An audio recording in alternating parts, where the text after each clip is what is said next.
Hey guys, it's me, Colin. I just wanted to stitch this to the front of the Days Gone Spoilercast / review discussion just to remind you what we already remind you in the episode. This is completely spoiler-filled, hence the title. So if you care about the story in terms of you experiencing it for the first time and all of that, you shouldn't listen to this show. If you don't care about that or you've already beaten Days Gone, whatever, this show is for you. So I wanted to point that out.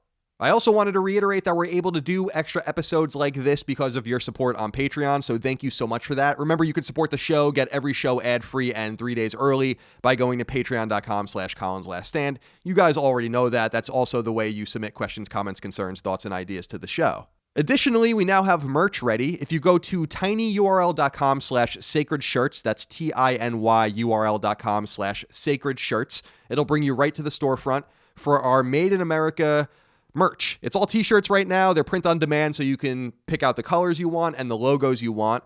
So you can get Sacred Symbols, the CLS Core logo, Fireside Chats, Knockback, and SideQuest. Really do appreciate your support over there as well.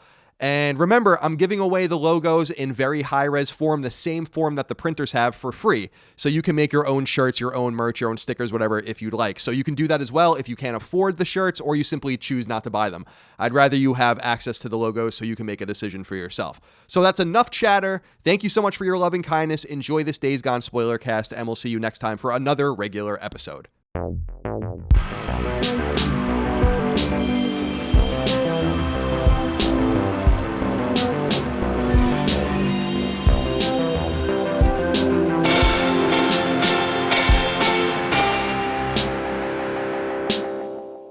Greetings and salutations. Welcome back to Sacred Symbols, a PlayStation podcast. This is a very special episode. I believe it's our third special episode. Yeah. It's all about Days Gone, the Sony Bend PlayStation 4 exclusive that was recently launched. We're going to do a spoilercast / review discussion for the game. I know a lot of you guys are playing it. It's a big game for the PlayStation community. We want to do more of these spoiler casts. So we just recorded episode 44. We're rolling right into this, and we appreciate you. We hope that you enjoy it. I want to say at the top, really quick, before I get into the whole spiel about what we are and what we do, don't listen to this if you don't want spoilers. I'm not going to have any further caveats. This is a spoiler cast. The game is going to be randomly and wildly spoiled. And if you don't care, keep listening. But otherwise, I suggest you stop, play, and beat the game. Then you listen. Or get as far as you want, like Chris did, and then listen. Yeah. Now, for the uninitiated, Sacred Symbols is our weekly PlayStation podcast. You can get it 3 days early and ad-free, including this episode, over at patreon.com/ColinsLastStand. If you want to be a freeloader, we appreciate you too. Go over to iTunes or to YouTube or wherever you want to listen to it. Spread the might, the majesty, and the wonder of Sacred Symbols. We appreciate you very much. And remember, Sacred Symbols shirts are now available. You can purchase them, tinyurl.com/sacredshirts. That will bring you to our storefront. Remember, you can customize your shirts. And remember that if you don't have the pertinent money to buy a shirt, we want you to make sure that you can make your own if you'd like. So those logos will be made available to you, although we ask that you don't profit off of them. Yeah, reasonable. Chris, Days Gone. Days Gone. Once known internally as Dead Don't Ride. Came out, I believe, April 26th of 2019. It is a PS4 exclusive. It is Sony Bend's first game since 2011. Sony Bend, of course, used to be called Idadic. They're located in Oregon. In fact, they're located in Central Oregon, which is where this game takes place. And they're best known for the Syphon Filter series. They also made Bubsy 3D, which is considered one of the worst games of all time. And more recently, they made Resistance Retribution on PSP and the Vita launch game, Uncharted Golden Abyss, which was their last game. So this is their first foray to console, making a native console game since 2004. That's insane. And it's their first open world game. They never released a PS3 game. And this is their PS4 foray. So this is a whole new kind of game for them. They're a team of about 120 people. So this is a pretty big game for who made it. What are your thoughts on Days Gone? It's an entirely passable game. It's entirely fine. There's nothing insanely wrong with it. But to me, it did not grab me in the way that I kind of wanted it to grab me, in the way that I thought it was going to grab me in the beginning, where I actually was kind of surprised, because I was actually kind of a little bit down on it as we were leading up to the launch. And then when it started, I was like, oh, okay, I get this. I like the intro was fun, and I understood it. I liked what they were going for.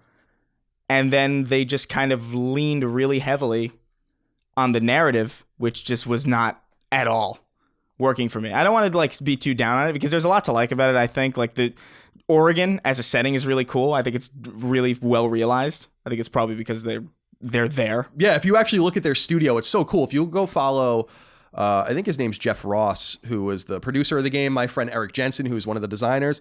If you go look at their Twitter accounts every so often, they send pictures from their office, and when they look out their window, it is Days Gone. Yeah. Like, it's not even a joke. Like, they're in Bend, Oregon, which is in Central Oregon, and they're in the middle of the woods. And so all they had to do, as they often would say, was look out the window, and they would get inspiration. So. Yeah, and I've been to Oregon. It looks shockingly on point. Yeah, like Pacific Northwest, right? It's a very nice looking game. It's a pretty game. It's a little bit janky.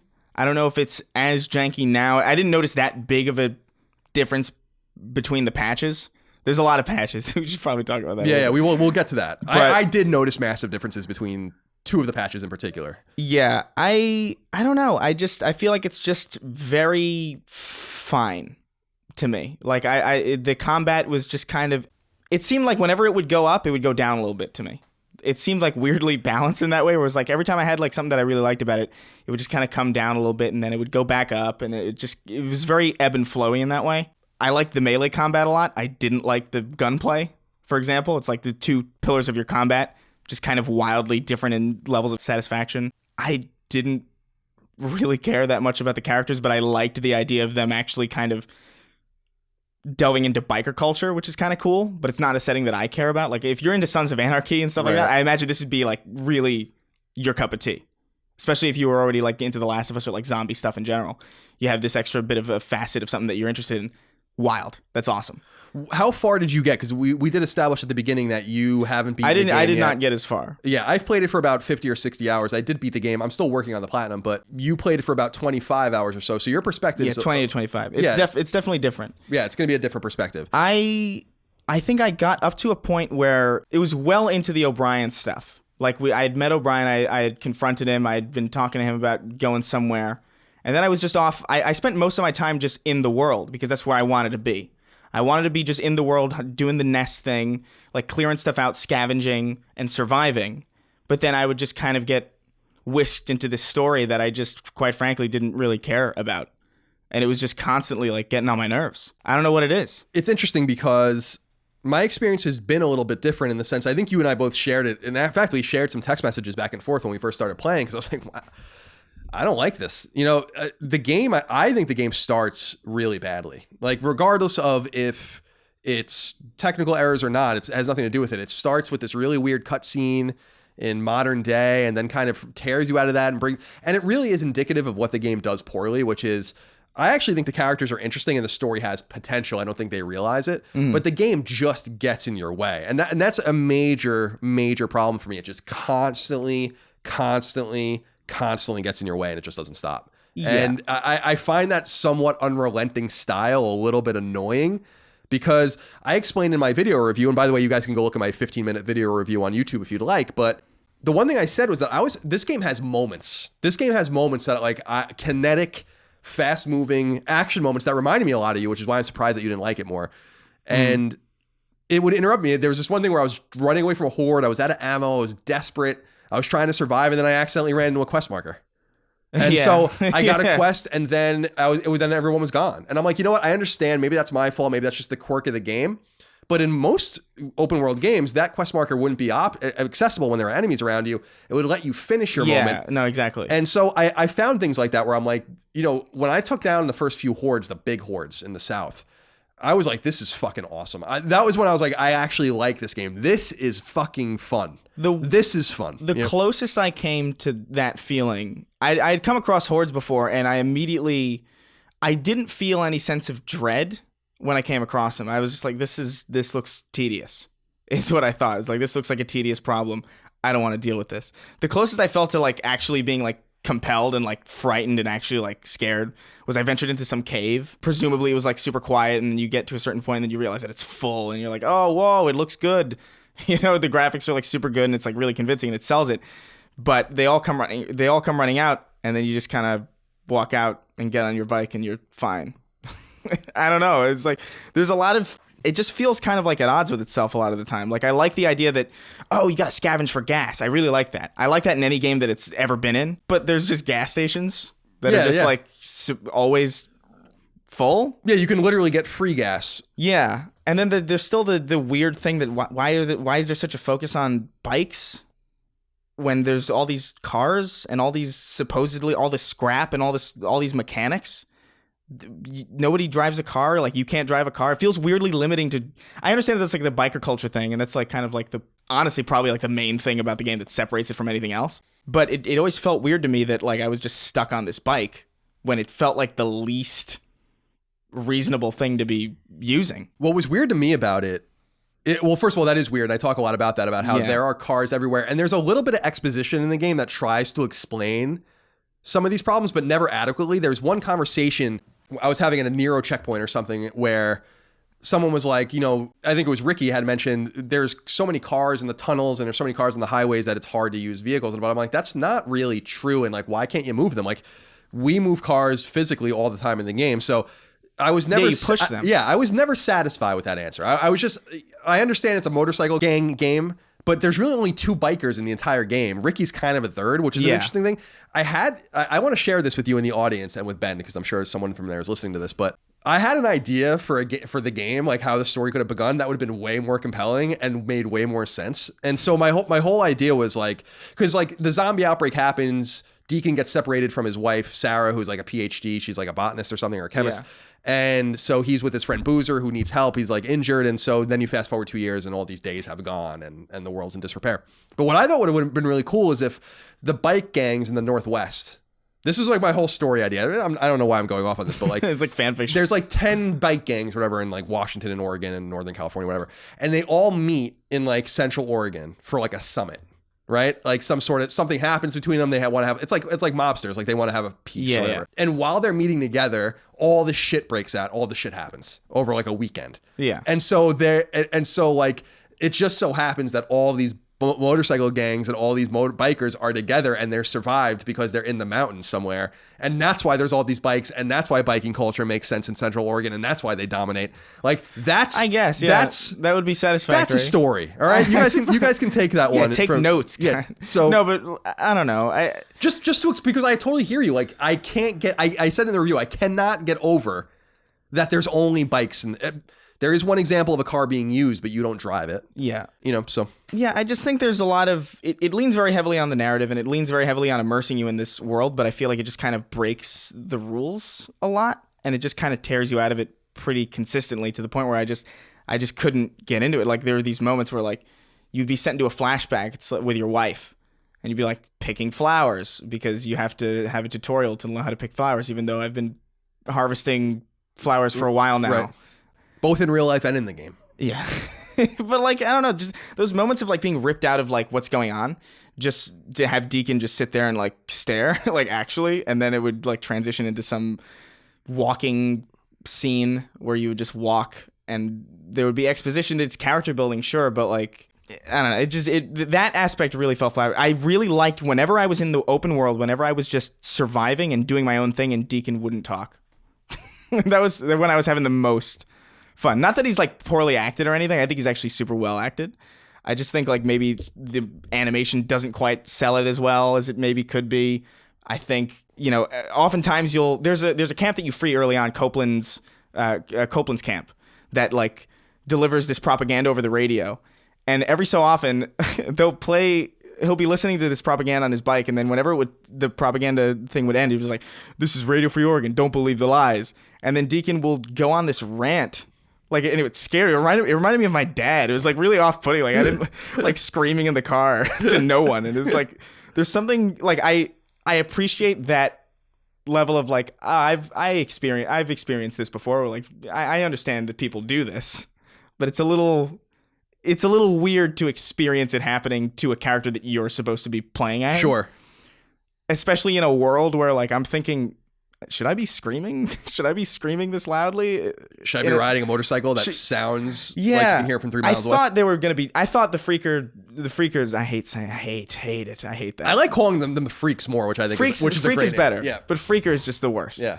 I thought they were deaf. My assumption was that, okay, maybe they're like sight-based or... I don't know. Yeah, that's what my assumption was as well. I had never even looked any further into it, actually, because I was like, it doesn't otherwise make any sense, but they're not deaf. Yeah, but I don't know, there are things that I like. I think they could have done more with sound. I think there's and I hate to bring up State of Decay. State of Decay is obviously a worse game, but I think State of Decay is a totally natural game to bring up. Yeah, well, it's far more janky for sure, and it's like a far more AA title. But there's aspects in that game that I think, like I was comparing a lot, and I couldn't help it because it's a very similar kind of game. It's just in that game, the story kind of gets out of your way and lets you kind of do whatever the hell you want. The trade-off is you have a far more broken game because it's far more open-ended, but you're not as interrupted as much. And I think there are aspects in that game where you're searching things and you can choose to search through cargo faster at the risk of being louder. That's and cool. I was like, yeah, I love that. It's stuff like that. They're like, oh, and the little things that you got like that in Days Gone are like really satisfying because it's just that brought up to like a far more polished level. I never felt the tension that I felt in that janky game in this one, especially with all the hordes. Like I thought I would. Maybe it was the gunplay feels a little bit weird. I don't know if you felt that. What was your opinion on the gunplay is subpar, especially with weapons that require fine aiming. Yeah. So I ended up being really first of all, I do love the melee weapons as well, and they melee have weapons satisfying feedback to it. Right, They and break, which is nice. Right, and you can start crafting really cool ones too, and you can repair them. So like you can really find one that works for you. You can use like sledgehammers. And, you can have baseball bats with like nails in them, classic zombie stuff. It's pretty cool. So I deferred like you to melee combat, but I found that I really liked the shotgun a lot too. Boozer's shotgun I used for a lot of the game. And then later on when I started dealing with hordes, then you start using like napalm bombs and mines and machine guns and all sorts of shit, and it gets like really complicated. That was when the gameplay made a little more sense to me, and that's where the kinetic nature of the game really takes you in, because as much as I liked slinking around and hitting the triangle to stab zombies and human enemies in the back and in their heads and silently creep, it's really the fights with the hordes that that's the best part of the game to me. Because these things take like 10 or 15 minutes. And if like you mess up once, you're dead. So like you're constantly running and like setting traps. They are constantly coming after you. You have to like funnel them through things. And it's so that aspect of it really makes the gameplay much more dynamic than it is in these normal ambush, ambush settings and all these kinds of things that you find yourself in that really expose what I would defeat, especially because there's no lock-on system. There's auto aim, but there's no like locking on or whatever. So it's a little bit sloppy. There is a focus system in the game. There is. That I never used. Didn't use it once. Haven't used it once. I used it a lot. Except for on mistake. I used it a lot because I just couldn't aim. It was just like really awkward, especially with the pistol and like the early rifles that you get. It's just like I have to hit this. But like, why would you even? That's the thing. It's like with hordes. It's like you're better off with just an automatic weapon.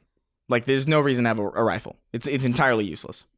You're better off with a machine gun and a pistol. That's it. I agree. And the economy is such that you end up with so much money that you're never really out of ammo per se. You're going to have a hard time scrounging it. And what bothered me is that you can't craft ammo except for your crossbow, which I found a little bit annoying as well. Did you use the crossbow a lot? No. Yeah. No, I defaulted to the sniper rifle. Yeah, I used the pistol with a silencer, and then again the shotgun and the machine guns later on. But I really tried to keep it with melee, just so that shit wouldn't get out of control. Chris, earlier you had mentioned something that's really pertinent to this conversation, which is the patches and the condition it's in or was in. We have questions, comments, concerns, thoughts, and ideas from the audience, of course. Joe Frantic wrote into us and said, "Hey, Colin and Chris, why do you think Sony allowed Days Gone to ship with the technical problems people seem to have with the game? While they did not appear to be game-breaking, the slowdown is noticeable and the pop-in is pretty bad. Sony first party have been largely technical in Marvel's recent years, and I wonder if finally..." Wait, what is that? Has been largely technical. Marvels in recent... I don't know what that means. And I wonder if they finally just had to ship it despite issues. Largely technical Marvels in recent years? Oh, yeah, technical Marvels, but he capitalized Marvel. That's why weird. Technical Marvels. And it's Marvels with an apostrophe S. Oh. So you tried, Joe. Yeah. Now, this is really pertinent. And I think that this is something that we have to talk about that is simply not relevant with almost any other game release. I think Sony marketing and PR and whatever publishing arm is responsible for kind of taking care of the game in a pre-release way, did Days Gone and did Sony Bend a massive disservice by letting it be launched as early as it was. As I said on our normal episode, I was shocked actually by how early we got it. Yeah. Like we got the game like... It's the earliest we've ever gotten something. Yeah, I haven't gotten a game that early in a long time. And games are just usually not even available that early. Sometimes games are not even gold that early. Yeah. So... we got the game, I want to say like 3 weeks early, which is really early. And when I got it, I was actually like, oh, the game's probably really good, because before I even started playing it, I'm like, there's no way that they would let us do this. So when I had started playing it, because my brother Dagan was here, I started playing it when it was already patched twice, patch 1.02. And the game was in bad shape. The audio would drop out all the time for me. I would lose like environmental sound. My motorcycle would stop making sounds. The only way to fix it would be to restart the entire game. And this would happen predictably over and over again. The game would lock up and freeze. There was obviously frame rate stuttering and pop-in galore, enemy AI issues where like AI just wouldn't even turn on sometimes. I had a lot of frame rate issues and characters disappearing. I had a lot of that. So the game was in bad shape. I mean, the game that I played and you played when we first started playing is not the game that exists today. You said you didn't really notice much difference between the patches, but I did. When patch 1.03 went up, the game was totally different. Like something in that patch for me fixed whatever problems I was encountering. And as far as I understand, at the time we're recording this, there are now 5 patches up for the game. Yeah. So it should be in better shape than ever. But I really don't understand why Sony did that, because it's entirely possible, based on how early we got the game and the rollout with the patches, that like GameSpot gave it a 5, which I think is absurd. I think that's an absurd score for the game. 5. I think that's ridiculous. But to each his own. It's within the realm of reason that the critic there played the game and finished it and was done with the review before these patches went live, because you let them have the game so fucking early. To me, that's puzzling. And I feel bad for Ben, because they were done dirty on this, because usually patches are really late in coming and do fix the game at the last minute. So why not just sync up with your studio? This is like the last inch of the football field. You know what I mean? Yeah. 7 years to get to this point. And this is the last inch. Just give them time and just put the game out late, even if the optics are bad and even if the embargo is pushed, because I really do believe that the embargo was fair, but the access to the game was too early. And I think the Metacritic score is maybe 5 points or more lower than it should be based on that alone, because there are people that reviewed the game that will never play it again. Yeah, no, for sure. And that sucks, man, because games should be done. The game was delayed, so they had extra time to begin with. And so, yeah, you have to blame Bend as well. But if I were Bend, I'd be mad at PR and whatever marketing and whatever, apparatus. Sure. You like, give them the game. Yeah, because you only get one chance at a first impression. Exactly. And it sucks that, 5 patches is that's nothing to shy away from. That's not something that you just throw under the rug. No, I was looking actually at the division just to compare it. I think they've only had 6 patches. And the game's been out in the wild. And that game's obviously much more complicated. So I think it's reasonable for people to be wary about this, but I do want to say, and maybe if you have a disc and you don't download the update or whatever, you're going to have a really bad experience if you get the disc. But if you download the game and it's going to be patched automatically, you're simply not going to play the game that GameSpot played. It just doesn't exist really anymore. So I feel bad for them from that perspective, but there's only so much you can do. And that doesn't mean that the game's great, because it's not. The game has a lot of problems, and I think Chris brought up really one of the major problems, and it's one that I want to get into a little bit more here. Luke Bernard wrote into us, Chris. Okay. He said, "Sup CNC, at the time of this comment, I'm finishing up work on Friday and Days Gone is waiting at home for me to play. I've glanced at some reviews and the biggest complaint seems to be the narrative, that it is generic. I think World War Z meets Sons of Anarchy is awesome. It's pretty dude bro, but that's the point, right? That's what they are going for. It just seems like critics, specifically IGN, are complaining that the game exists rather than that the narrative is bad." I really don't think the narrative is bad. I don't know.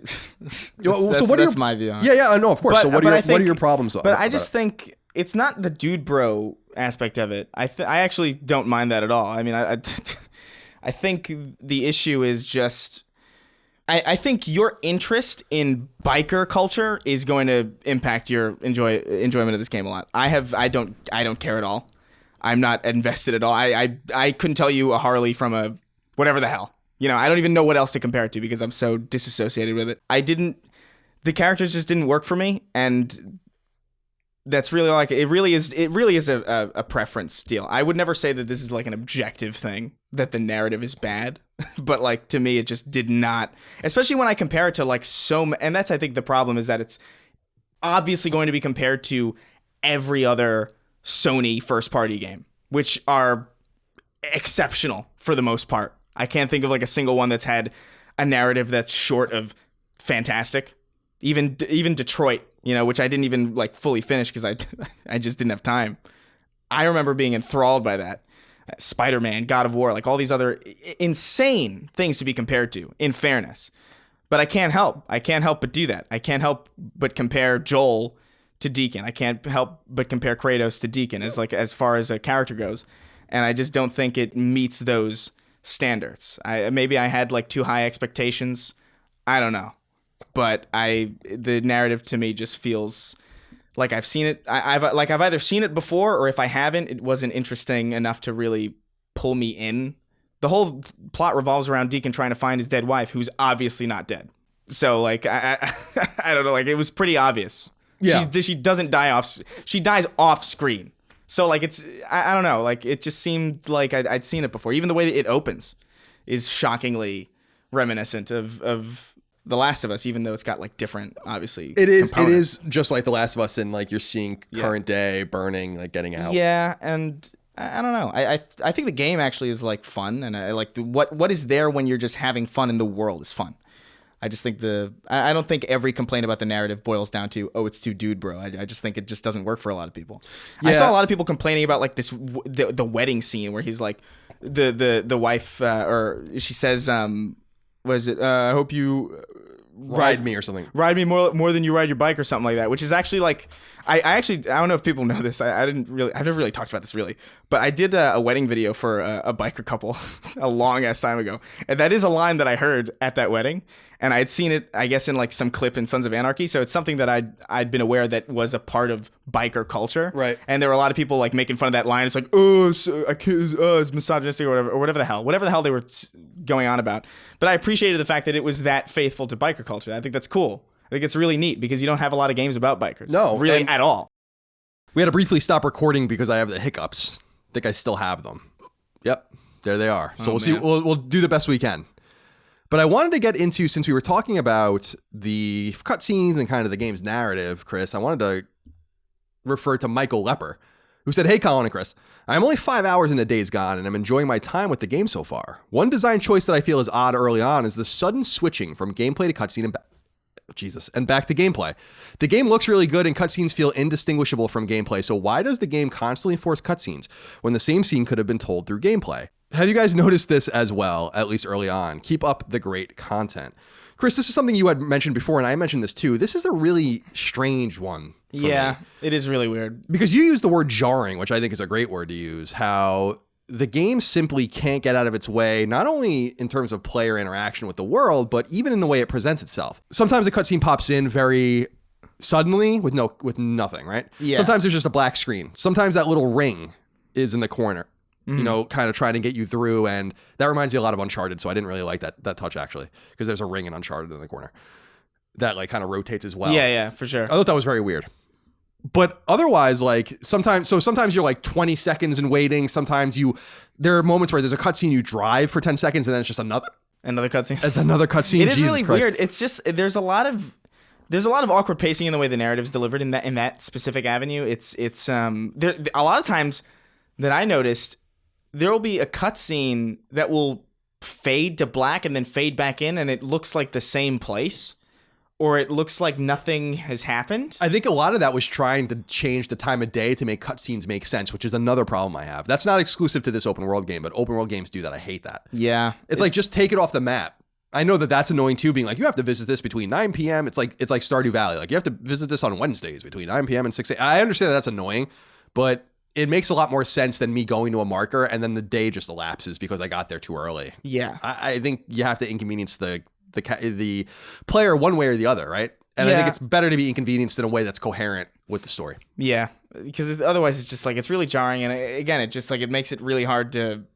It really makes it hard to sell the story. It's really weird. Like if a great film was poorly edited, it ceases to be a great film. You know what I mean? Like that's kind of the point of it. It's like all these things in games and in pretty much anything, all these things add up to build a great experience. And if one of them is just even slightly ajar, then you have something that's a little bit less fantastic. And if something like the way the story flows feels jarring and kind of stitched together and like kind of awkwardly paced, then that's kind of like that's going to affect the overall narrative. Right. I agree. I think that was the thing that was holding me back on it. Like I just couldn't couldn't get past it. It was just something that was actually so grating to me. And I don't know, maybe it's not going to be that big of an issue for a lot of people, especially if you're like, again, if you're into like the whole, if you're a Sons of Anarchy person, I would imagine like this is probably like a fucking miracle for you. Right. Well, I mean, it's funny because I don't really care too much about motorcycle culture. Yeah. That much. Like I grew up a little bit around it because when my mom and dad got divorced, my mom was with for a long time a guy who was a Harley guy. He used to ride on his bikes all the time. My mom actually got into a horrifying Harley accident in the early 90s, almost lost her leg. Damn. So we were in that. She had the broken, I don't know if people know much about motorcycle culture with Harley culture, but you know, the broken wings. I don't know if you've ever seen that on the back of a car before. It's the Harley symbol, the wing symbol, but the wings are fucked up. And that means that you've gotten into an accident. So my mom used to have that on the back of her car for a long time and stuff like that. So I was in that world a little bit. And actually, it was interesting because one of the strange things about this whole thing, which is why my story idea would have just made much more sense, because they're all riding choppers and Harleys and stuff. There's not one sport bike. There's not one Kawasaki Ninja or any sort of Japanese or Eastern style bike. There's no mopeds or scooters. It's literally all these kinds of bikes, which again doesn't really make any sense in the story, which is why my story, frankly, is so much better. But the other thing I want to say too is, no, Chris, this is a common complaint. Is the game's fidelity is a common complaint with the load times. It's worth noting that the game loads forever in the beginning. It is a really long load. Now I'm fine with that. The Division 2 does that, but the Division 2 has almost no in-game loading once you're in the game. You're basically in, and I think that's great. So if you're waiting for 5 minutes at the front, I'd rather do that. But the game takes a long time to get in. You select your save, then the game takes a long time to get in, and then like you said, there's disruptive moments, and I really wonder, not necessarily through QA, because it's not their problem in QA when it gets to them to manage the game for content. It's to manage if the game works, right? But no one played the game. Scott Rohde, one of these high ups, like where I'm playing through the game, and been like, hey guys, why does this cutscene end? And then you have me ride my motorcycle for literally 15 seconds and then another cutscene starts. Why don't you just do it all in the cutscene? Why are you giving me the choice? Because then we're manufacturing more load screens. You're giving the player the ability to play again. So you're teasing them and then you take it right back from them. There's weird design philosophies and choices like that because the game is just not finely made, really. And it's what you said. It makes perfect sense, Chris, to compare this to Naughty Dog, to compare it to Sucker Punch, to compare it to Guerrilla, to compare it to Insomniac, because they also make PlayStation exclusives. And some of those studios, actually, Sucker Punch, Guerrilla, Sucker Punch and Guerrilla have made open world games. Insomniac. So like we're comparing apples to apples, like totally. Yeah. And, I do wonder, Chris, the interesting thing about this game, I've been beating this drum for a long time. You know it. And I don't hear people talking about it because maybe it's just not that relevant, is that I wonder if this ultimately came down to the lack of fidelity, the lack of optimization, as it were, for the game, even though it was in development for a long time, comes from the fact that they used an external engine to make the game. If they used Decima or something else, then I would have assumed that maybe, because engine work and middleware work, for people that don't know, if you're a developer, a lot of this comes from knowledge from people that have already done it. We actually learned a lot about this with Anthem because they were talking about how in using Frostbite, which DICE makes, that DICE is basically the keeper of the kingdom with that. And they actually had to send people to Edmonton to help them finish the game because they didn't even have the information internally to fix their own engine. Yeah. Now imagine if you're working with an engine that isn't owned by you, that you're actually licensing. Then I wonder if it's like they were kind of at a loss to be like, we don't have the internal know-how because no one else has made a game on Unreal Engine. Yeah. So we're the only ones that have done it. I actually think it was kind of strange for them to make it on that engine. I know that they did it because Decima at the time wasn't able to handle open world, but Guerrilla made Decima run Horizon. That's true. So I have to wonder how much of that is, as far as the way it's structured goes, I have to wonder whether or not it's just kind of like a holdover from mobile, or not mobile, but like portable console design. Like I didn't play, what was it?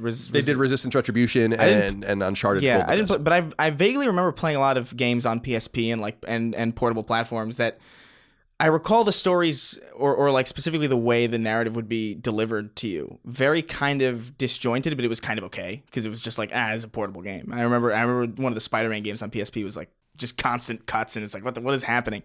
But I have to wonder how much of, like, I don't imagine that it's that difficult for a story developer to work with Unreal. I feel like Unreal's pretty... They might not have the internal know-how, but there's so many other ways that they can find out what's wrong with the... Like, it's an open engine. Like, a lot of people work with it, and a lot of people presumably have guides or like or not necessarily walkthroughs, but like there's surely some kind of forum or some network of people that you can communicate with that could probably shed a lot of light on any kind of technical problem you could possibly have in Unreal. Right. No, so you're absolutely right. The documentation is there, the help's there. Yeah. So but I just wonder if they're siloed, Maybe. I have to assume that maybe it's more to do with the lack of them having made a console game in a very long time. I maybe that's probably the main thing. Yeah, it's their first native console game since 2004. Yeah. They did port 2 PSP Syphon Filters to PS2. They never made a PS3 game.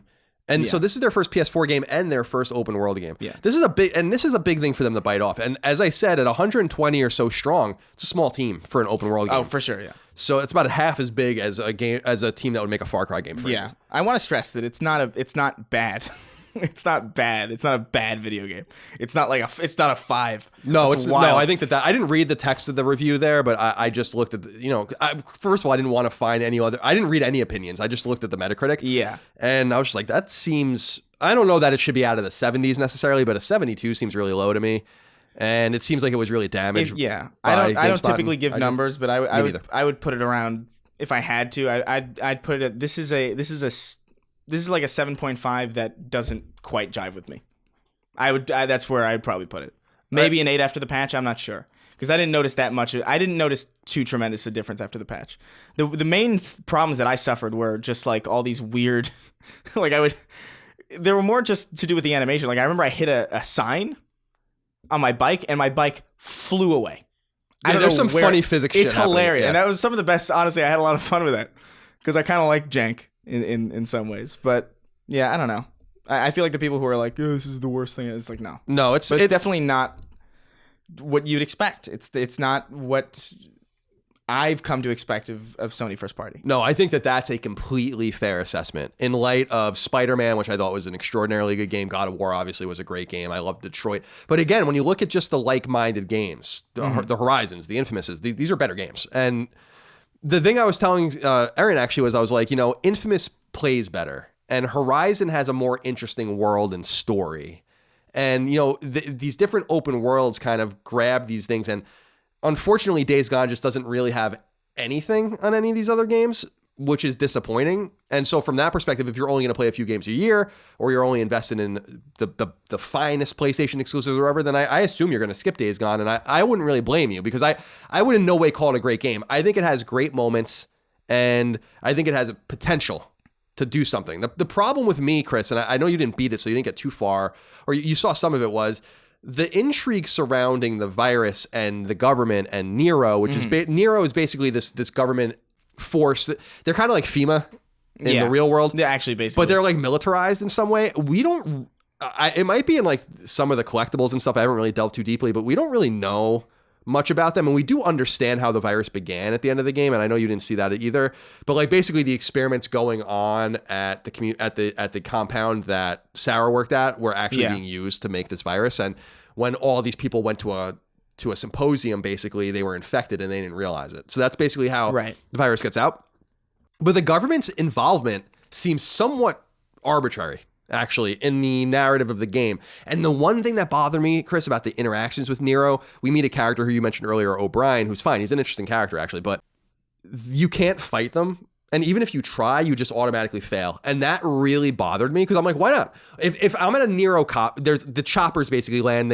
You find Nero over and over again, like investigating various scenes. Oh, yeah, and you have to like stealth through. Right. You have to stealth through the environment, and if you're caught, that's it. You have to redo it again. So I stuck behind a guard and hit triangle, and it's just like and he just put his gun on me, and it's like you were seen by Nero, and it like brought me back to the last checkpoint, and I'm like, why?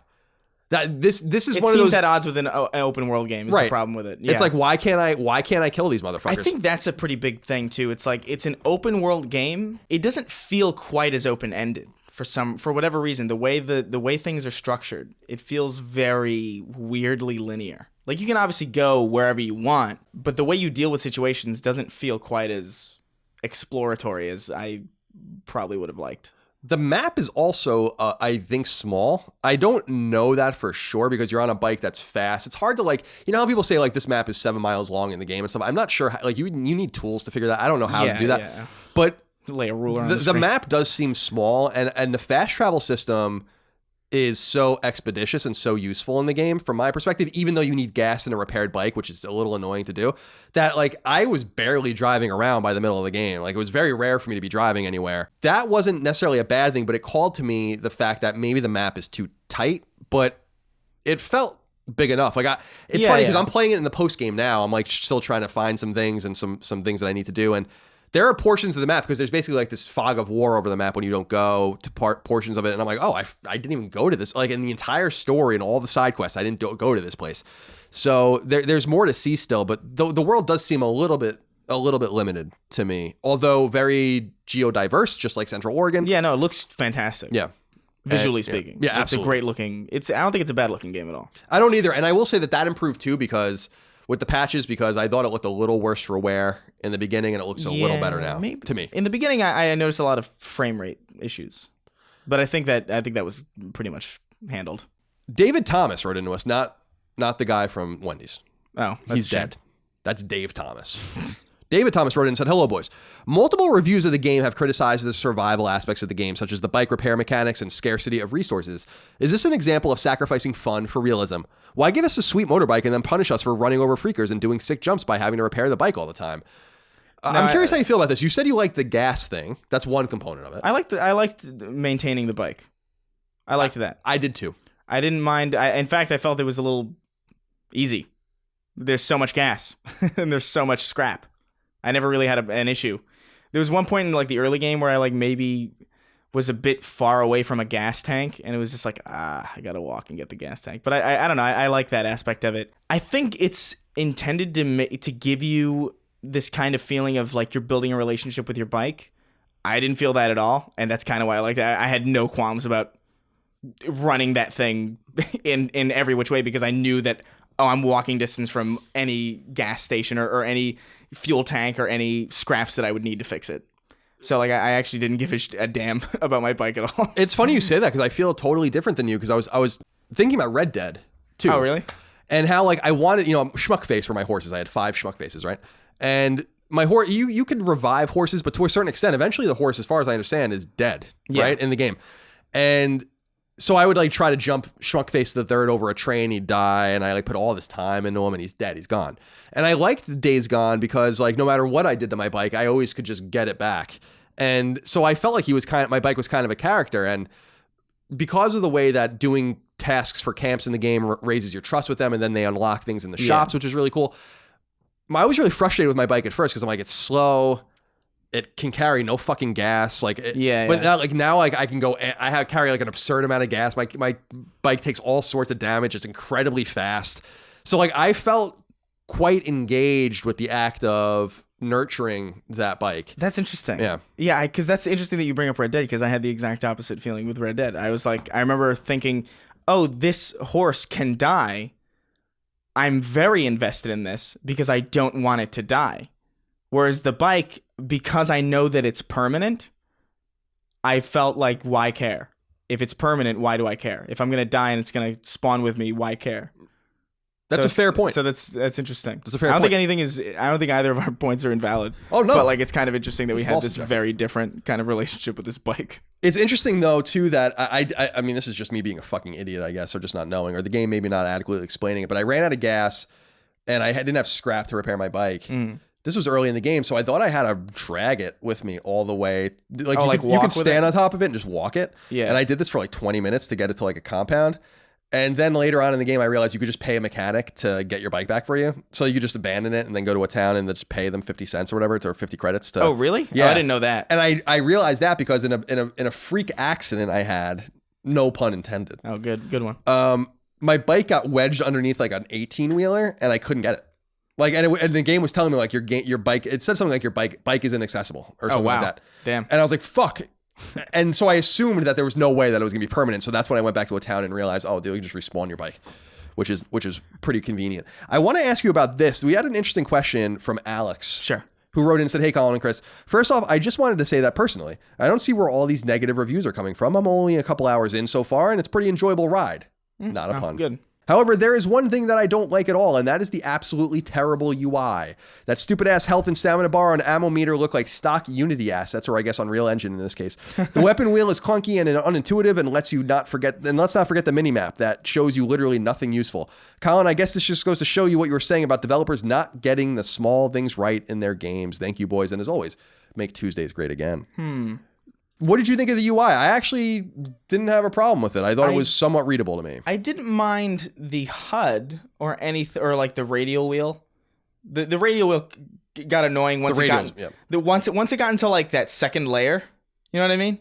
Like, because there's a layer of like throwables, right? And then you go into this weird secondary layer, and it's a bit. And it's like craft and everything in there too. Yeah, and it's like that was a little. All right, I could digest it. It was a bit much, but I got it. I didn't like the menus. For those of you who don't know, the menus actually use the touchpad. So you like swipe left to go like inventory, or swipe up to go to storyline, swipe right to go to map. I don't know if this is particularly accurate, but it's basically like that.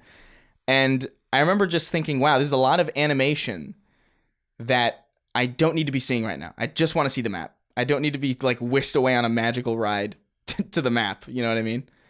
I didn't like that, but it wasn't like it didn't like deteriorate my like it wasn't like this big deal to me. I was just like, all right, this is how they're doing it. I'd prefer it if it was just a friggin' menu. But the UI to me was entirely fine. I didn't really feel like there was a big issue. I thought keeping track of storylines was a bit weird. Yeah, that bothered the hell out of me because I just wanted to do the main story. I didn't care about like any of this extra because I just didn't care about this extra stuff. I wanted to see what the story was going to be. And a lot of times it just doesn't really do a good job of deferring to you or like letting you know what the main path is, especially early on. It's like really tricky, and it's like all these color-coded things that they never explain what the colors mean. It's really weird. No, they don't. Yeah, like each quest. I think what I've figured out, I think this is true, is that each quest has its own color. Because I was confused at first that Lola's crying outside the door. I was confused at first, is like, why is this gold now? Does this mean I have better trust with this person or whatever? And then I realized it was somewhat color coordinated with the various quests. Yeah. But I called this, and I called it in the review, and this is video game stuff, right? This is like video game soup. I found it so comical, actually. Like, you'd beat a mission in the game, and it would be like, it would pop up and be like, 39%, 22% this much trust. You got this much money. Here's your credits. Here's how much trust raised here. Here's another 8% it was very with this. Ubisoftian. I'm like, what the fuck? No, dude, I'd never seen anything like this in my life where I'm like, this, I get why you think this is cool, but this is actually like, I don't even know what the fuck you're talking about. I mean, that's like how far it's getting. I'm like, I just did this, and so you're telling me I beat also 8% of this side quest by doing that? That was weird. I'm like, I want to do everything. It also took me out of like anything that I was doing whenever those screens would pop up. That's video game stuff, dude. Like straight up, that was them getting video gamey. Dude, there was a point. To me, I'm like, I don't know. What was even more frustrating is that there was a point where I like raided this camp of like enemies. It's not zombies. Like they're factions that have their own camps and like and stuff like that. I remember going into this camp. It was really cool. Like I got in, I was sneaking in, and I was like, I got into like a bit of a problem, and I was like overrun. But I managed to get everybody. I think I got like 18 people out of the camp, and I'm done with it. They're all gone, and then the mission's still not done. And I'm like, what's going on? It's like, investigate the area, and I'm just running around the same small camp for like 20 minutes. I've opened everything. I've used focus to see like what the hell did I miss, and I just never got the credits for clearing that camp out. That sucks. And it's like I don't know what I'm missing. Maybe I'm an idiot. No, like, I but think there's nothing telling me like there's something that. And why wouldn't I cleared out the enemies? Let me loot at my own leisure. Don't like. It's a weird. I don't know. The game is vague. It is. Yeah, there's a lot of vagueness because there's I don't know that I ever reached a truly broken quest line. I don't think so. Mm-hmm. But the game does make you feel like you broke a quest line. Yeah, it does. Like pretty often. I agree with that sentiment. But because like on your HUD is showing you indicators of where you need to go, and then suddenly your HUD's empty. And it's like, yeah, but what am I supposed to do now? I'm in the mission. I'm a little confused by that. Yeah. So it's funny you brought that up because that's true. I don't know that anything was broken per se. It just made you feel like you were breaking shit. And yeah. I felt like an idiot. I was like, what? I don't understand. I've been playing these games for so long. I've never had this problem before. That's funny. What is this? Now, Adam Connor wrote into us on Patreon. He says, hi, Colin and Chris. Hello. So I'm only a few hours into Days Gone. It's currently sitting at a 72 on Metacritic. So far, to me, it seems like this is as good as any Far Cry or Ubisoft open world. But why does it have a lower score? The gameplay feels good, and the hordes are quite interesting to deal with. Do you guys think that people are just getting fed up with open world games? Or do you think there's something in the game that's worse than the other open world games? He says, Go Rab Math Agaba, which is thank you in Irish. I anticipate your butchering of the pronunciation. Yeah. I'll have you know, sir, that I am half Irish. And you still butchered it. Probably. I did. I've never stepped foot in Ireland. The Moriartys did come from there, though, off the boat in the 1850s. Now, Chris. Yeah. This is an interesting and apt comparison because I love Ubisoft games. I specifically love Far Cry. And some people are comparing this to Assassin's Creed or whatever. It's the checkbox game. Ubisoft does these better than anyone. Do you feel like it's up to Ubisoft's quality? Because I must say that there is an interesting conversation to have here about, well, why does Assassin's Creed always score so well? And why does Far Cry always score so well? Now, Far Cry I love. I think Far Cry's great. But to me, I think that this is like your first foray into making an Assassin's Creed game, your first foray into making a Far Cry game. I don't think you can have the expectations of a high Metacritic score and them really wrapping their minds around something when this was so new. And again, how many Assassin's Creed games has Ubisoft published? How many Far Cry They've games? had a lot of time to learn. They have a lot of experience. But also, I'm gonna go out on a limb here. Please. Because I think this is gonna be an interesting... As far as whether or not it's as good or better than a Ubisoft game, I actually agree. I like it more than a lot of Ubisoft games. I haven't played the most recent Assassin's Creed. I genuinely, and I mean this so sincerely, tell me how you feel. I could not stand Far Cry New Dawn. I couldn't stand it. That's so shocking. It was so janky and hideous to look at. Like, I could not believe what I was looking at. And Days Gone 100% to me is a better game than Far Cry New Dawn. Interesting. I don't like it that much. I don't think it's fantastic. So it's not. So you're not endorsing it. No, I don't think like Days Gone is like the best, like up to quality of like a Sony first party. But I do think it's better than New Dawn was. I don't know. I can't speak for the Assassin's Creed games. I assume those are better just because those are third person. It's a little bit more in that wheelhouse. But I don't know. I do think that people are just kind of... The problem with Days Gone is that it doesn't do anything that it does particularly better than anything else that does it. That I agree with. And... You know, it does a lot of things fairly well, and some things are kind of not all that well. But overall, it's just this very kind of familiar kind of experience, especially with the whole zombie thing. I mean, like, I don't know, we've done this a lot. It's very tired. It's very tired. I think the bike is a way to kind of differentiate it, and I think that was smart. For me, it just as a narrative element, it just didn't work for me. That's all I can say about it. Well, no, I think what you're saying is perfectly fair, because I would say that Days Gone does literally nothing better than some other game will do it. It might be a specific amalgamation. Yeah. That's interesting. For instance, biker, open world, zombies. I guess that maybe is interesting. Yeah. But it's not the best zombie game. It's not the best game on motorcycles. It's not the best open world game by a mile. It doesn't have the best combat. It doesn't have the best melee. It doesn't have the best... Yeah, it's not the best zombie scavenging kind of experience. It's not... There's a lot of things that... It does everything fine. Right. Is really what it is. I feel bad that Bend has tethered themselves in some way to this game simply because it is a zombie game, and it probably seemed like a much better idea in 2013 when I literally first heard about it. Mm-hmm. A long time has passed since the embryonic stage of Dead Don't Ride, and it is funny because it is so trite. And it is true. Zombie games are trite. Open world games are trite. Whether or not you still enjoy them, totally up to you, right? Yeah. I'm really much more well-worn on the zombie thing than I am on the open world thing. But I must say, Chris, I'm an open world fan. They speak to me. They speak to my fucking deep neuroses, right? And my OCD. They just do. I'm not even being facetious. Those games just speak. And even I was like, Christ. How many more of these things do I... So that's not a great sign. And I don't know that it's the game. I think it's the time. And I think maybe we're ready. I think if this game came out when it was supposed to come out, it was probably originally supposed to come out in like 2016 or something like that. Then, before they redid it, or, it'd be a way different story. Yeah. I could see myself being Absolutely. a lot more engrossed in it in Absolutely. 2016. But I will say this, that first scene we saw, I don't know if you remember it. I was at E3 or PSX or somewhere. There's this great scene where they're at the sawmill, which is the sawmill in the game now. You can identify it. And there's these zombies pouring out of a bridge and they're coming after you. That shit's in the game. Like, whatever they were showing years ago is in the game. So it's pretty amazing that, usually you see shit. Like, Killzone 2 is always a great example. Like, the hell gas going over, that was in the game. The CG trailer, yeah. But I was thinking about that when I was fighting the hordes late in the game, which, again, I find so thrilling. I actually think that was a really great, a great part of the game. Mm-hmm. Is like, wow, that was the idea. That was what they wanted to show us first. And that is the heart and soul of the game. And I wonder why they buried it so much and why we don't do it more. And so if there's because there are certain hordes, but there's only a few massive hordes, like the really challenging ones. Yeah. And so I liked that just as a little piece of I don't know what it would be, like a little piece of anthropology or whatever about the way we live and the way we kind of exist in these worlds. And we read these things. I was like, oh shit.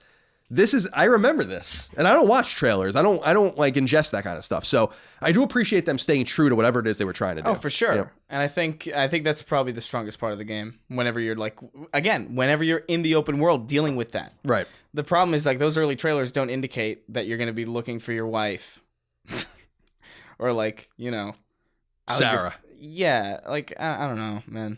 Maybe you know what it is? Maybe I'm not married. Maybe that's what it is. Yeah. Maybe it's one of those things where it's like God of War was like so resonant with a lot of people because like I have a kid now and I love it. But I loved God of War also. So None of us believe you when you say that, by the way. I just want everyone to know that when you have a kid and you say you love it, I don't believe you. I mean, you can say whatever you want, but I don't believe you. Jeremy Millar wrote into us on Patreon. I don't know what the fuck I was saying. Sorry if I interrupted. That's fine, whatever. Who cares? Hi, Chris and Colin. I was just wondering what your experience was in terms of finding fuel and burning nests. I'm about 7 hours in and I find it incredibly cumbersome trying to find Molotov crafting materials every time I want to burn a nest. Also, I'm finding it hard to find fuel throughout the world. In my opinion, Mad Max had a much better fuel system in terms of consumption and placement. Keep up the great work. You know how I feel about Mad Max. That's interesting because I never ran out of Molotovs. Or the things that I could use to make them. Oh, that's so funny, man. I think that the game becomes, maybe it's because you were really stopped somewhere in the middle, but I found that the game becomes way stingier, not with every component you need, but just one of them. So like I'm swimming in fucking rags and bottles, but I don't have kerosene, right? Like with my like I need whatever, plastic or whatever the fuck I need to make polyurethane or whatever I'm looking for, but I'm missing whatever other component. The thing that would annoy me the most about it, though, is that I couldn't just go to a merchant and buy whatever I needed. You can buy Molotovs annoying. And all that, but you can't buy like the crafting components, which is a little annoying. For sure. But yeah, I don't know. I didn't mind. I never really had a problem with burning the nests. I thought it was fun. In fact, I thought I wish the nests were a little bit more challenging.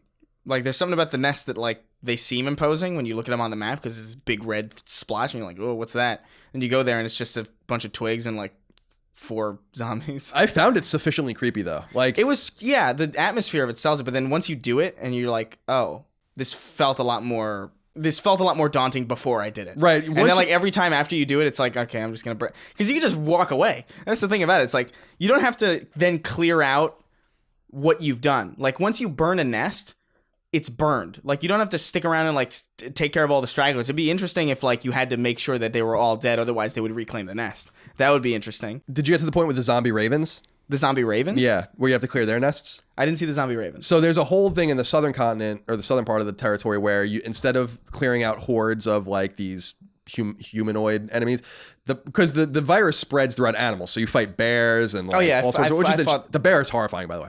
The bear was cool. I liked the bear a lot. Because he's wrapped in like... Even though it was like a bit easy to cheese once I figured out how to... You step on a bus. You just get on a bus and you're fine. He's all wrapped up in barbed wire and I think he has like a machete sticking out of his head and stuff. I'm like, this is fucking cool as hell. Yeah. Because it tells a story. The animals were like far more fun to fight to me, which is weird. Yeah, the runners that are wolves or whatever, or coyotes or whatever, that like, and you like shoot behind them, they tear you up. There's actually really cool moments too where you're riding around and there's a sniper and the sniper shoots you off the bike. Like there's cool stuff like that where I'm like, this is kind of... Oh, I kind of hated that. Oh, it's annoying, but it looked cool and it was like it was like a moment, you know. Another moment. I liked it, but but like every time I would be driving and then you'd see the red. No, not even the red. It'd be digging was like, it's a sniper. Shit. It's exactly what it's like, what? Where? And then I like it's weird when the character is aware of things before me. Right. I think that's where like the kind of thing where it comes up, it's like, if this would be so much more engrossing if it was just me. You know, if I was just like a character that I made or something. I can't get away from that feeling. Like this would be such a good game if it just let you just be, you know? I think that's going to be the lesson. First of all, I messaged that to a friend I know who works on the game. I was like, I was telling him what I liked and what I didn't know. That was one thing. I'm like, you gotta get out of our way. Like that's the message the team needs to hear. Yeah. You got to get out of the way and you got to stop abusing exposition. That's another thing this game does in a major way. It is abusive to the point of ridiculous, right? Mm-hmm. Everyone has these radios. By the way, there's a scene where they don't have batteries for flashlights, but they're all using these fucking radios on a constant basis that are all battery powered. Okay, that's fine. But they abuse the shit out of it. Like you're riding from point A to point B and Boozer's talking to you for fucking 5 minutes. I'm like, dude, shut up. And then what ends up happening, Chris, and I don't know if you encountered this, but just from a design philosophy, these conversations would be going on. I'm near a quest marker. Now I'm starting to learn that actually some games, you know how it's like, oh, like something happens. And so it's like, there's a line where it's like, oh, I interrupted you. What were you saying? And then they would start from where they were. Yeah, like God of War and like Red Dead. Not in this game. Sometimes they do that. But a lot of times, I don't know if you experienced this, you can get like deep into a 5-minute conversation and then something interrupts you and you have to do the whole thing again. And like it just randomly pops up. I had that happen once. And the other thing that happens is that things are told you out of order. The game, for some reason, doesn't tether its events well enough in the back end. So like if you do things out of what I guess the main order would be, or like what they presumed order would be, people are saying things to each other and assumptions are made that you shouldn't know yet or that should be obvious. Weird shit like that. Like, you got to be a little smarter. That's where all of the writing in Red Dead Redemption 2 came from. People were making fun of them for writing so much, but the reality is that they wrote every permutation possible of what could happen. And so there was no moments like that in the game. It felt real. And with this, it just didn't feel real. I felt like they were, to your point of getting in the way, I don't feel like this game even needed that much exposition. And the ironic thing about it, Chris, is that the story is not resolved at all. Like, yeah, not even unless I'm missing something, it's not resolved. You find your wife. You find Sarah. That's it. You deal with the militia, and that's it. So even with the Nero intrigue, which I assume they might be leaving for a sequel or the DLC or whatever, you don't have any more answers, which is a little frustrating to me because it's the Walking Dead syndrome. Like, I don't give a fuck about the Walking Dead, not because it's bad, but because they don't care what happened in the world, so I don't care. I don't care about their fucking stories. And eventually I want to know what happened. Like, how did this happen? And like, they never really identify that. And that was a frustrating thing to me too. So even with all this exposition, all of these collectibles, all of these voice recorders, all these conversations, I'm like, but we aren't any closer to really understanding. And it also just I wanted a world that felt alone also. Like, I think that a lot of the appeal of those zombie games is just feeling kind of like you're swamped and you're just kind of like on your own out there, and like maybe you have a little bit of help, but like the fact that there's just so many conversations happening and so many people talking to you, it's just this weird feeling of just, oh man, this is supposed to be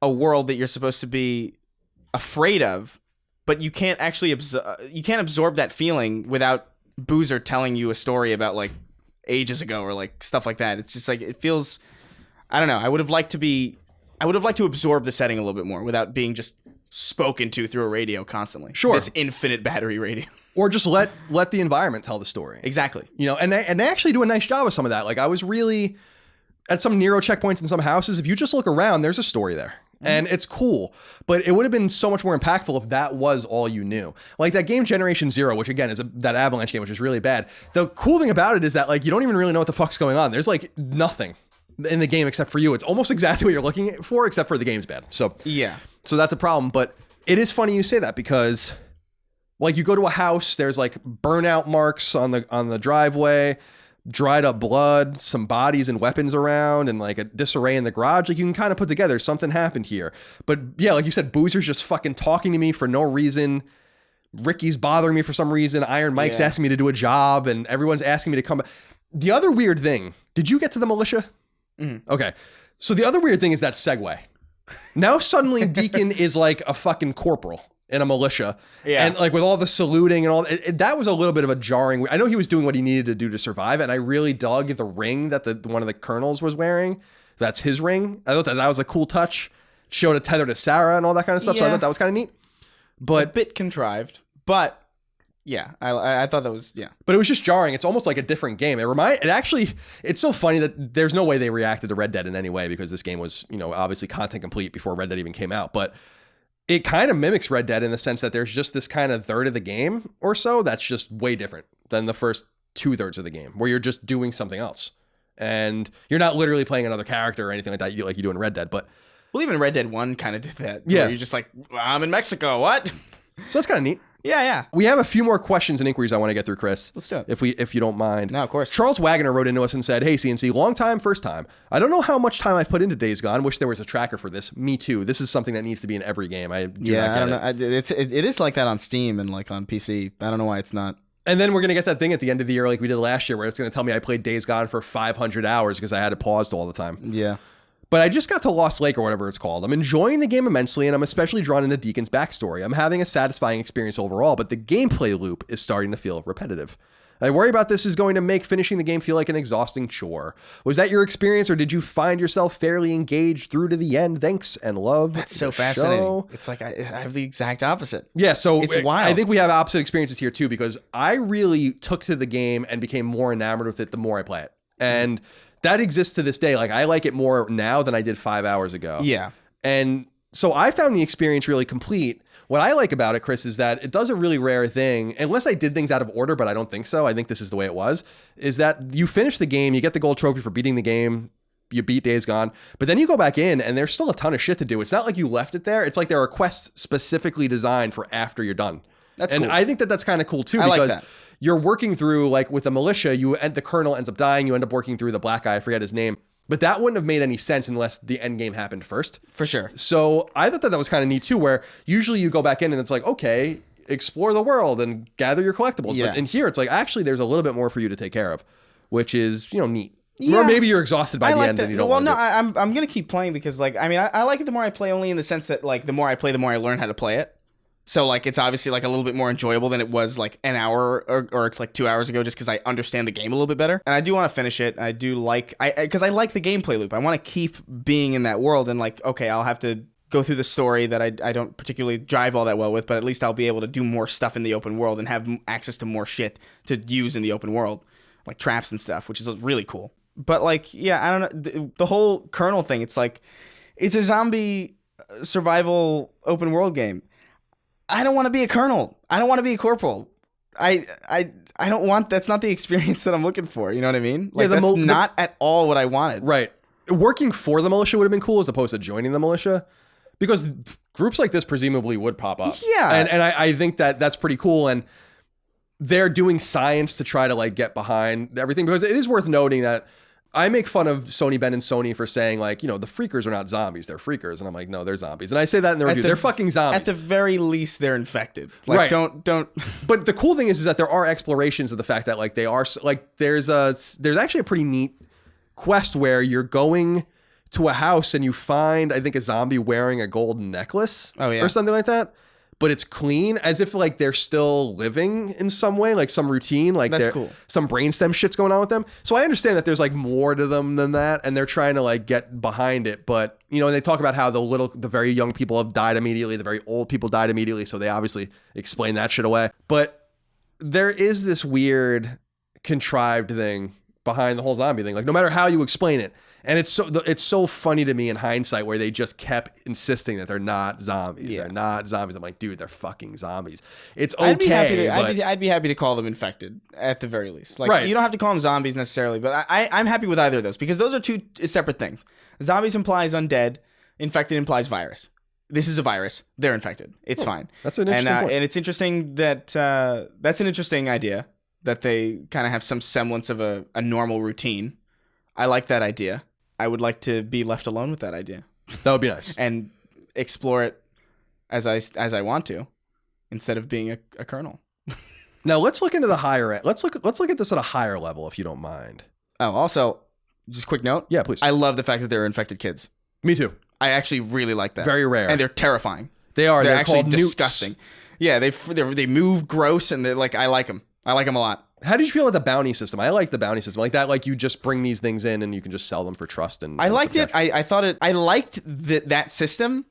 I think bounties is a misnomer, because I was thinking, like, oh, I get to hunt people. There's those too, and they also call those bounties. Which is but weird. That's what I'm saying. It's like maybe separate these a little bit. Maybe, like, I don't know what you would call them, but that's not my job. They could have just been ears, like, because they are ears. So it could have just been like ears, and that's how we prove that they're or dead. like memento, or like, I don't know, like. It would have been cool to call it proof or something like that. Proof, like, yeah. Like that would have been pretty neat. That, that's what like something like that. Like, yeah. But bounties felt like, I don't know if an ear is a bounty really, but like, all right. But I do like the multiple layers, because you get your experience points for killing them, and then you get extra trust and money. Although it does break the economy. The really annoying thing is that all the camps have their own currency system, which is fucking stupid. That's a really dumb design choice, and I understand they did that so the economy didn't get fucking way broken. But the reality is that I have way too much money. They probably also did it to make you want to commit to a single camp. Yeah. As opposed to, like, just kind of like using all your money everywhere. It is cool that they have different upgrades depending on your trust level. So, like, some of the places won't even fix your bike at all, won't upgrade it. Yeah, which camp did you go with? The one I liked. Well, I upgraded 3 of them max because I have the gold trophy for that. But mainly, what was the one? Wizard Island was the one I focused on first the most, which is like the last one you encounter, because that's the one with the best upgrades. Neo JD wrote into us, Chris.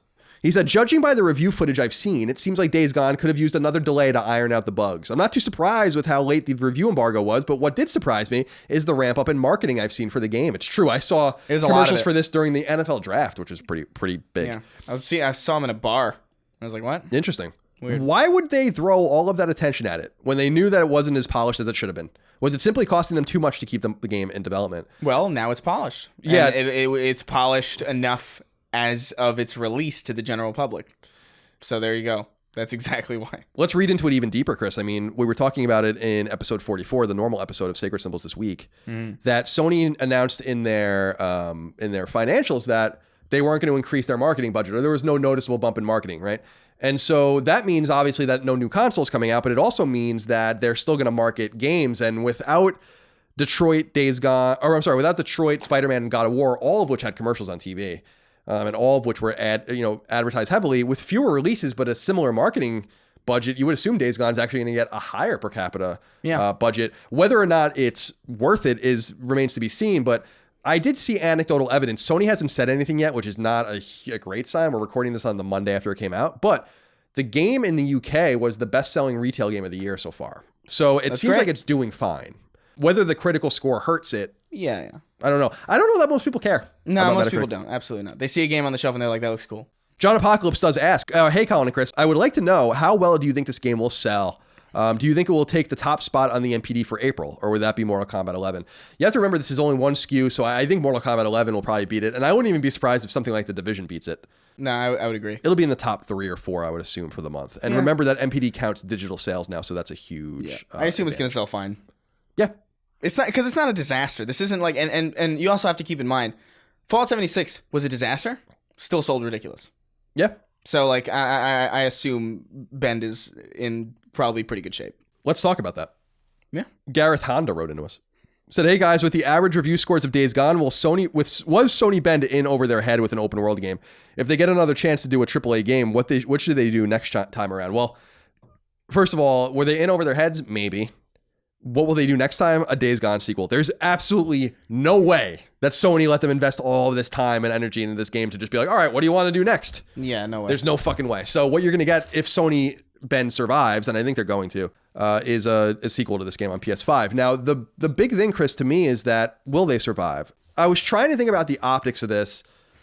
Sony hasn't opened or purchased or acquired a studio of any consequence in a long time. Sucker Punch was the last one they bought of any consequence. That was almost 10 years ago. And they've closed down a bunch since then, right? They closed down Cambridge, and they closed down Liverpool, and they closed down Zipper, and they closed down Big Big, and just a bunch of studios. Evolution, which was a big one. Yeah.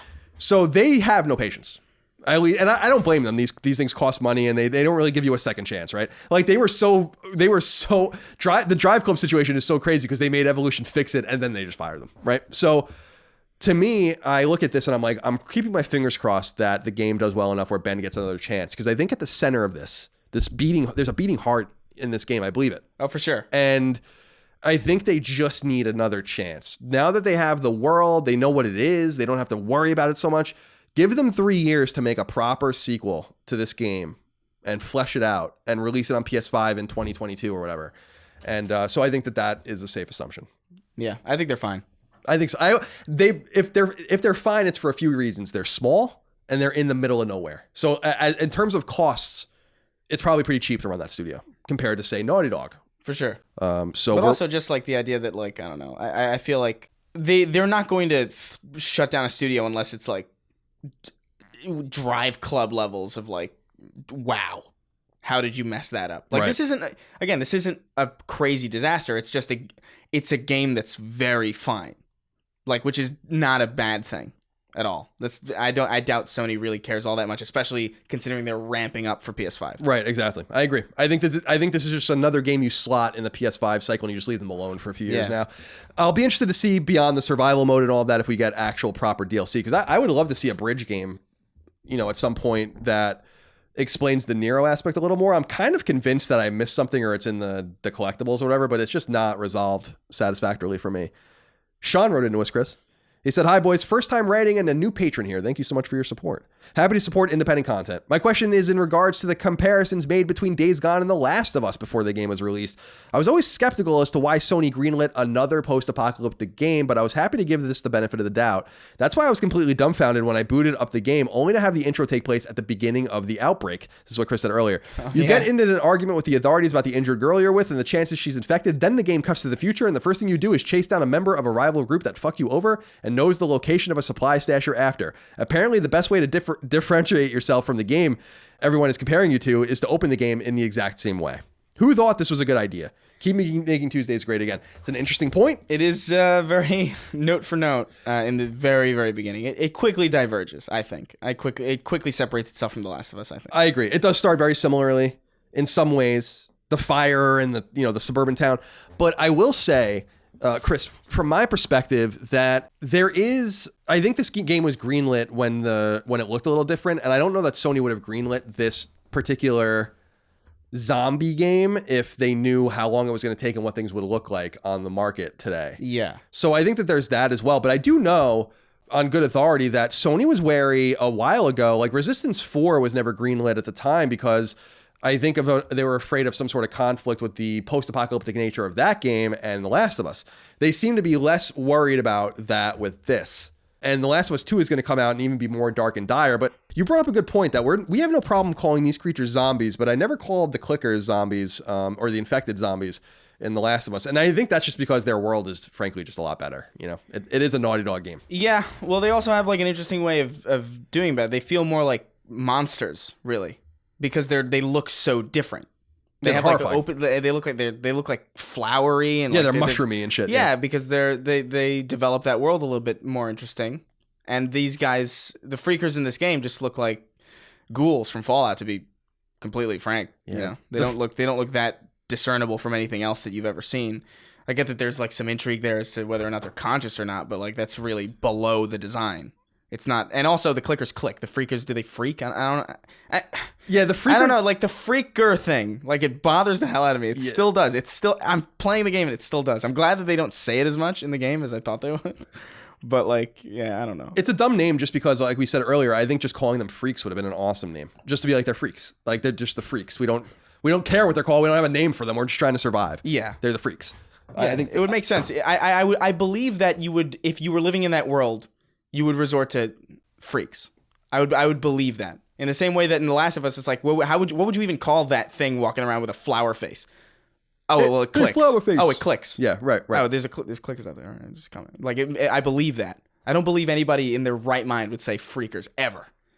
It's a children's slur. If anyone in that world said it to me, there would be another man dead. Yeah. Bart Jakaza wrote in and said, "Hey, Colin and Chris, would it have been a better idea for Ben to reboot Syphon Filter for the PS4 instead of creating Days Gone? Syphon Filter is another dormant franchise in Sony's library, and while I personally never played any of the games, I know it still has a cult following like the other dormant Sony IP such as SOCOM and War and Starhawk. There are rumors that Ben was constantly canceling and restarting projects for the PS4, like Golden Abyss to PS4, for example. That's not a rumor, although, well, I guess it is a rumor because they never confirmed it. Golden Abyss was being ported to PS3, so that might have been what you heard.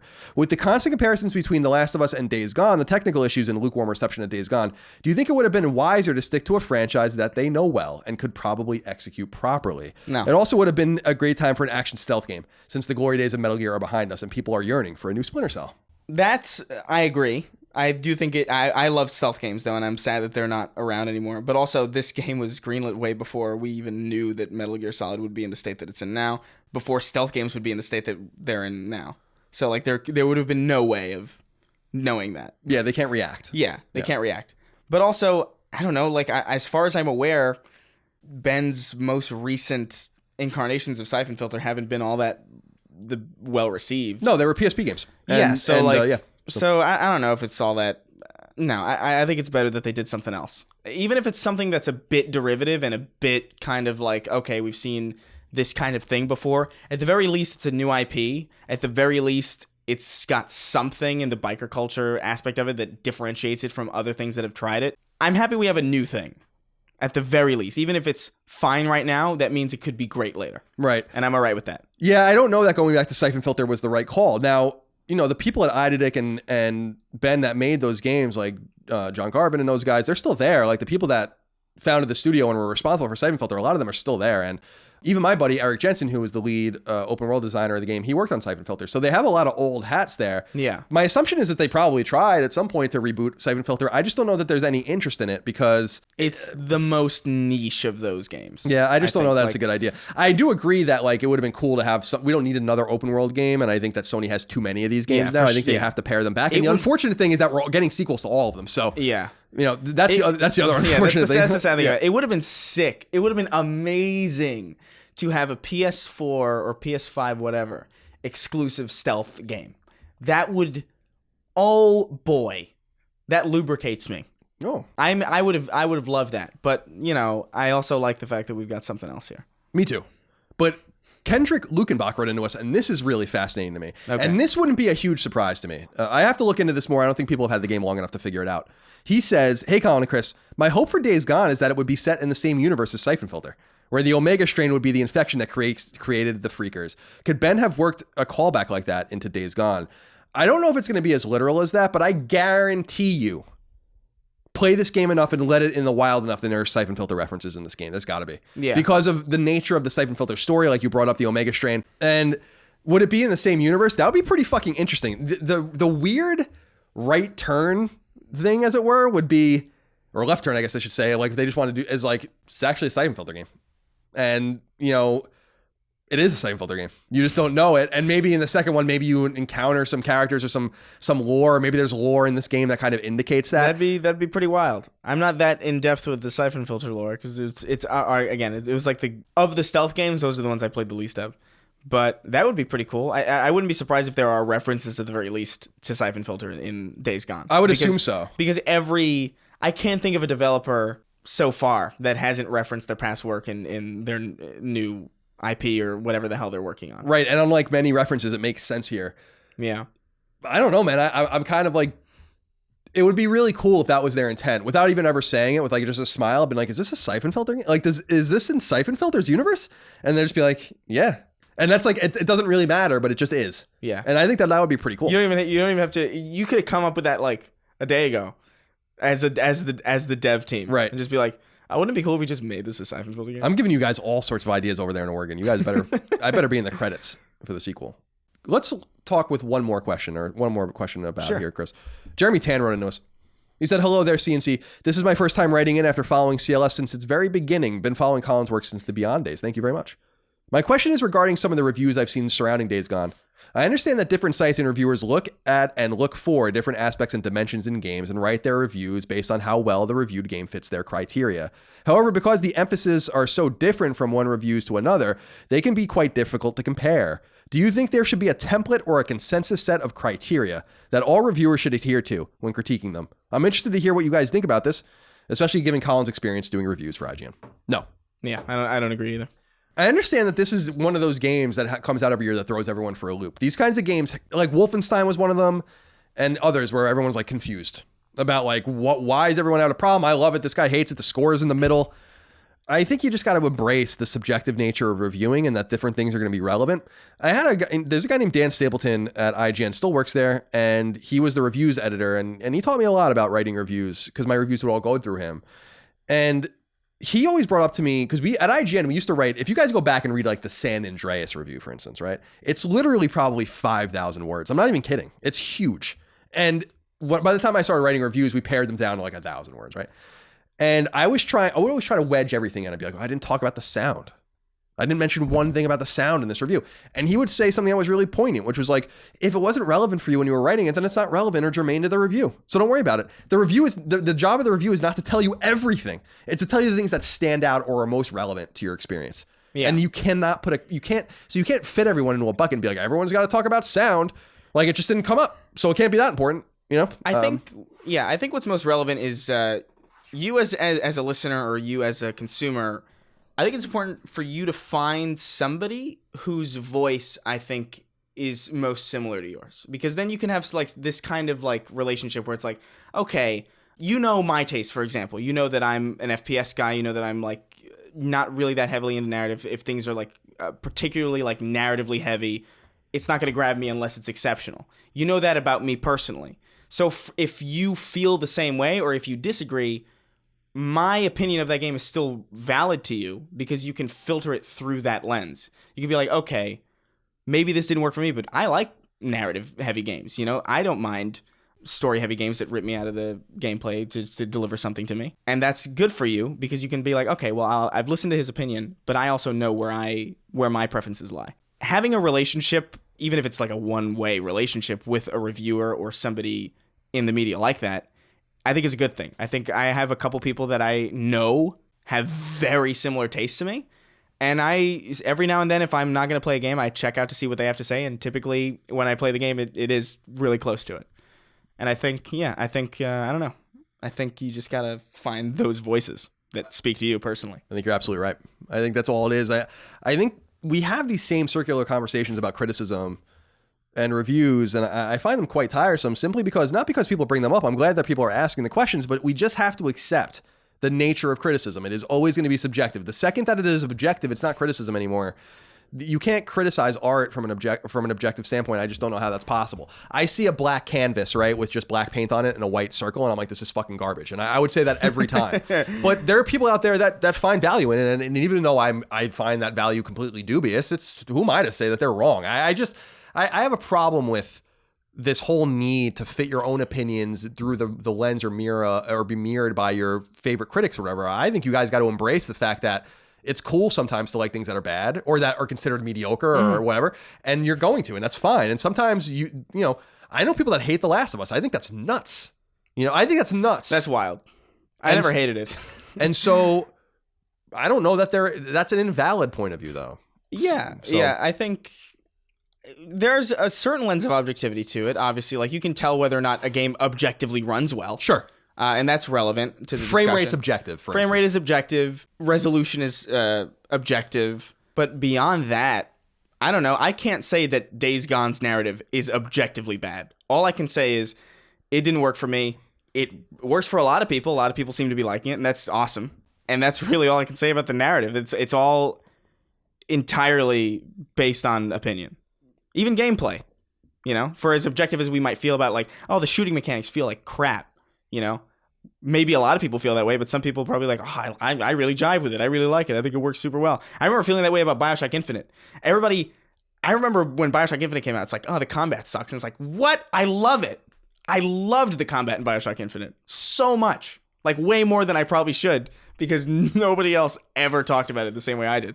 But that's where the subjectivity comes in. Yeah, it's like, and that's fine. And what's funny about Infinite is that I didn't like it at all at first, and then I liked it a lot when I went back to it. So that's another thing that's you change. Yeah, people change also. Yeah. So Chris, that's all I have for Days Gone. Do you have any final thoughts before we get the hell out of here? Go fight some freaks?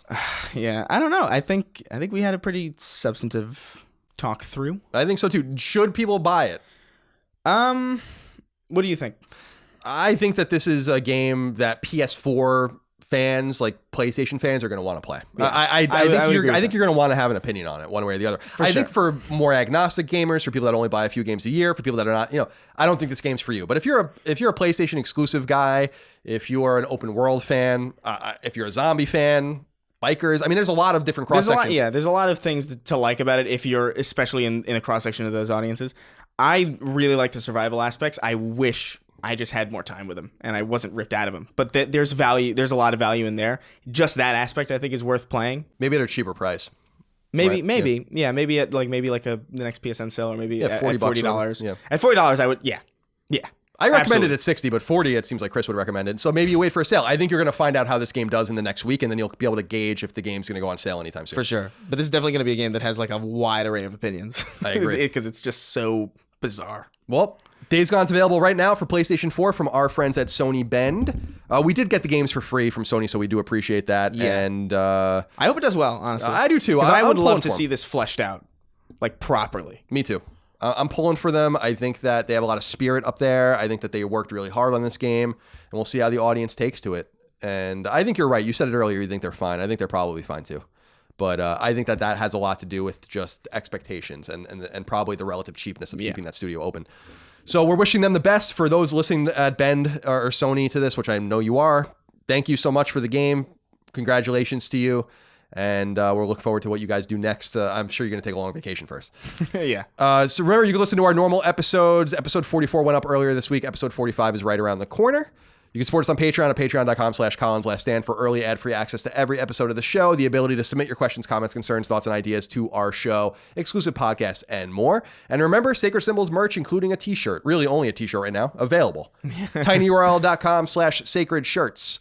Please do support us there. We do appreciate that as well. We'll see you next time for more Sacred Symbols. Thank you. Bye. Take care, guys. Sacred Symbols, a PlayStation podcast, is fan-supported over at patreon.com/ColinsLastStand. The following names are at the producer level or higher on Patreon and I want to thank you from the very bottom of my heart for your incredible kindness and generosity. Carlos Algarit, Eric Alley, CJ Anderson, George Anthony Nunez, Morgan Ashley, Sean Battershaw, Martin Beck, Michael Betts, Eric Bishop, Mark Boggio, Eli Blosford, Barrett Boswell, Spencer Brand, Miguel Brewer, Lennon Brixey, Matthew Brousseau, Josh Bushing, Austin Bullock, Andrew Burkhart, Dylan Burns, Chris Buston, Alex Cabrera, Brian Cacciatolo, Will Caldwell, Patrick Harper, William O'Carroll, Ryan Caulfield, Brian Chan, Travis Chandler, Sean Chandler, David Chestnut, Simon Conception Jr., Brad Cooley, Gio Corsi, Cutter Crow, Nick Cummings, Daniel Diamore, Colin Davenport, Daniel Delanikos, Mitchell Durkash, Night Draft, David Ellis, Martha Emery, Joe Finelli, Eric Finkenbeiner, Candler 4, Photios Frangos, Michael Gallier, Chris Galvin, Connor Gassian, Alex Gates, Michael Gates, Salem Ghanem Alghanem, Toothless Gibbon, Daniel Glassford, Tyler Goodwin, Josh Gravelick, Miranda Grubba, Tyler Harris, Kyle Hagel, Wyatt Henry, Asa Haas, Azan Isa El Ricey, Josh Yeager, John Jameson, Joshua Jonathan, Greg Julips, Ann K, Jeremy Key, James Kinslow III, Ryan R. Kittredge, Jackson Lastiqua, Donald Laws, Joe Lawson, Don Q. Lee, Patrick Leslie, Dustin Lewis, Keith Adrian Lewis, Chad Lewis, Lewin Ray Loper, Elijah Lopez, Colin Love, Josh M., Ryan T. Mandel, Peter Mark, Michael Martinez, Sean Mason, Zachariah McAdoo, John McCarthy, Joe McPartlin, Dennis Minchin, Andrew Mendoza, Christopher Midling, Albert Miranda, Patrick Malloy, Betty Ann Moriarty, Abe Mukhtar, Ryan Murdoch, Brian Neach, Adam Nix, Donnie Nolan, Brian Ott, Jorge Palomino, Todd Paxton, Brendan Peavy, Marius S. Peterson, Enrique Perez, Nicholas Perfect, James Perrone, Eric A. Peterson, Jason Pettit, Jeff Pollard, Louis Powell, Lawrence F. Prokop, Ryan Reeves, Michael Renner, Peter Reynolds, Shane Rayum, Jonathan Rice, Mark Richardson, Toby D. Riemenschneider, Petro Rose, A.G. Rowe, John Scholes, Chris Schaefer, Michael Shanholz, Brandon Sharkey, Toby Shootman, Glendon Cole Simper, Joshua Smallwood, Andrew Smith, Daniel Strycharsk, John Tamanillo, Ahmad Tamar, Joseph Thayer, Ben Thompson, Carl Tolman, Tam Tran, Alan Tremblay, Raymond Joshua Vargas, Michael Vecchio, Oakley Waldron, Justin Wagaman, Isaac Wastman, Damon Weathers, Mike Wayant, Corey Wyatt, Tony Zaniga, Hugo's Desk, Casual Misfits Gaming, Supershot ST, Throw 7, Infinite, Homeworld Hub, Mad Mock Media, Fabian, Mubarak, Richter 86, That Rescue Guy, Andrew, Ian, Chris, Donk 2015, and Gavin.